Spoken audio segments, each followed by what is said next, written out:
ಹಾನಿಯಿಂದ ಇವತ್ತು ಅರ್ಧ ಗಂಟೆಗೆ ಒಬ್ಬ ರೈತ ಆತ್ಮಹತ್ಯೆ ಮಾಡ್ಕೊಂಡ್ರು. ಈ ದೇಶದ ಪ್ರಧಾನಮಂತ್ರಿಗೆ ಚಿಂತಿಲ್ಲ, ಈ ರಾಜ್ಯದ ಮುಖ್ಯಮಂತ್ರಿಗೆ ಚಿಂತಿಲ್ಲ, ಈ 224 ಮಂದಿ ತಾಯಿಗೆರಿಗೆ ಚಿಂತಿರ್ತಕ್ಕಂಥ ಕೆಲಸ ಇವತ್ತು ಯಾರು ಕೂಡ ಚಿಂತೆ ಮಾಡ್ತಾ ಇಲ್ಲ. ಈ ದೇಶದಾಗ ಯಾರು ಸಾಯ್ತಾ ಇಲ್ಲ, ನಾವು ಮಾತ್ರ ರೈತರು ಸಾಯ್ತಾ ಇದೀವಿ. ನಿಮಗೆ ನೆನಪಿರ್ಲಿ, ಯಾಕೆ ನಿಮಗೆ ಹೇಳ್ತಾರೆ ಅಂತಂದ್ರ ಇವತ್ತು ನಾವೆಲ್ಲ ಒಕ್ಕಟ್ಟಾಗ್ತಕ್ಕಂಥ ಸಂದರ್ಭ ಪ್ರಾರಂಭ ಆಗೈತೆ. ನೀವೆಲ್ಲ ಅರ್ಥ ಮಾಡ್ಕೋಬೇಕು. ಇದಕ್ಕೆ ಒಂದೇ ಪರಿಹಾರ, ಯಾವ ಪಕ್ಷಕ್ಕೆ ಓಟ್ ಹಾಕ್ತಿದ್ರೆ ನಮಗೆ ಸಂಬಂಧ ಇಲ್ಲ. ಇವತ್ತು ಕಬ್ಬಿನ ಬೆಲೆ ನಿಗದಿ ಆಗ್ಬೇಕು ಅಂದ್ರೆ 1,00,000 ಜನ ಸೇರ್ಲೇಬೇಕು. ಗೊಂಜಾಳಕ್ಕೆ ಮೆಕ್ಕೆಜೋಳ ಇವತ್ತು 2,400 ರೂಪಾಯಿ ಇದ್ದದ್ದು 1,800 ರೂಪಾಯಿ ಮಾಡ್ಯಾರ.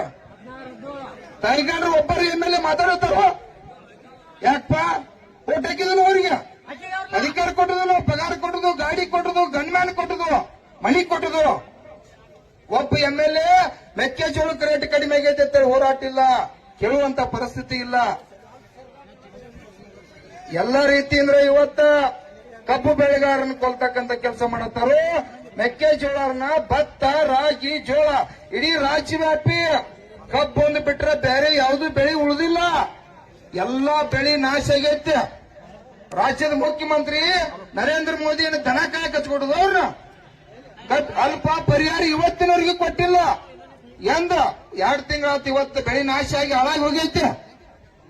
ಯಾರಿಗೂ ಕೂಡ ಅವ್ರಿಗೆ ಭಯ ಇಲ್ಲ. ಕಾರಣ ಏನಂತಂದ್ರ ನಾವು ಕೂಡ ಇವತ್ತು ಬದಲಾವಣೆ ಆಗ್ಬೇಕಾಗಿತ್ತು. ಅವ್ರಿಗೆ ಗೊತ್ತೈತೆ ಈ ಮಕ್ಕಳು 1,000 ಕ್ವಾರ್ಟರ್ಗೆ ಓಟ್ ಹಾಕ್ತಾರೋ, ಇಟ್ಟು ಓಟ್ ಹಾಕಿ ನಾವು ರಾಜ್ಯ ಆಳ್ತು ಅಂತ ಅವ್ರು ತಿಳ್ಕೊಂಡಾರ. ಇದು ಬದಲಾವಣೆ ಆಗ್ಬೇಕು. ನಾವು ದಿವಸ ನಮ್ಮ ಬಾಳೆಕ್ 1,000 ರೂಪಾಯಿ ಖರ್ಚು ಮಾಡ್ತು. ಒಂದು ದಿವಸ 1,000 ರೂಪಾಯಿ ಖರ್ಚು ಓಟ್ ಹಾಕಿದ್ದಕ್ಕಾಗಿ ಇವತ್ತು ಬೀದಿ ಒಳಗೆ ಕುಂಡ್ಬೇಕಾಗಿತ್ತು. ನಾವ ಇವತ್ತು ದರ್ಶನ್ ಪುಟ್ಟಣ್ಣಯ್ಯ ಒಬ್ಬ MLA ನಮ್ಮ ರೈತರ ಪರವಾಗಿ ಕಬ್ಬಿನ ಬೆಲೆಯನ್ನು ಮಾತಾಡ್ತಕ್ಕಂತ ವ್ಯಕ್ತಿ.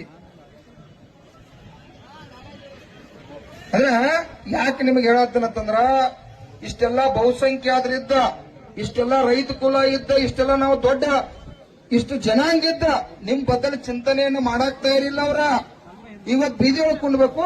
220 ಮಂದಿ ನಮ್ಮ ಸಂಬಂಧ ಕುಂಡ್ಬೇಕಾಗಿತ್ತು ವಿಧಾನಸೌಧ ಮುಂದೆ. ಮುಖ್ಯಮಂತ್ರಿ 5,000 ಕೋಟಿ ಹೋಗುತ್ತೆ, 2,000 ಕೋಟಿ ಕೊಡು. ಕಾರ್ಖಾನೆಯವರು ಅವರು ಕೂಡ ಅಲ್ಲಿ ರೈತನ ಕೊಲೆ ಮಾಡತ್ತಾರು, ಅವ್ರಿಗೂ 4,000 ರೂಪಾಯಿ ಬಿಲ್ ಕೊಡುತ್ತೆ ಕೊಂಡ್ಬೇಕಾಗಿತ್ತು.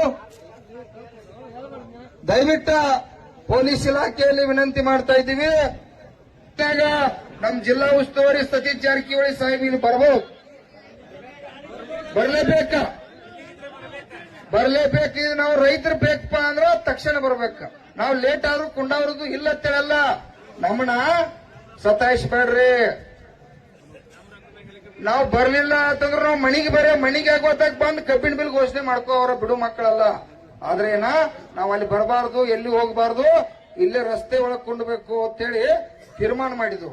ಅದಕ್ಕಾಗಿ ಜಿಲ್ಲಾ ಉಸ್ತುವಾರಿಯವರು ತಕ್ಷಣ ಈಗ ಕಾರ್ಖಾನೆ, ಬಹುಶಃ ಇಲ್ಲಿ ಕಾರ್ಖಾನೆ ಎಲ್ಲಾ ಕಾರ್ಖಾನೆಯವರು ಬರ್ಬೇಕಂತೇಳಿ ಈಗಾಗಲೇ ನಾವು SP ಅವ್ರಿಗೆ ಇಂಟಿಮೇಷನ್ ಕೊಟ್ಟದು.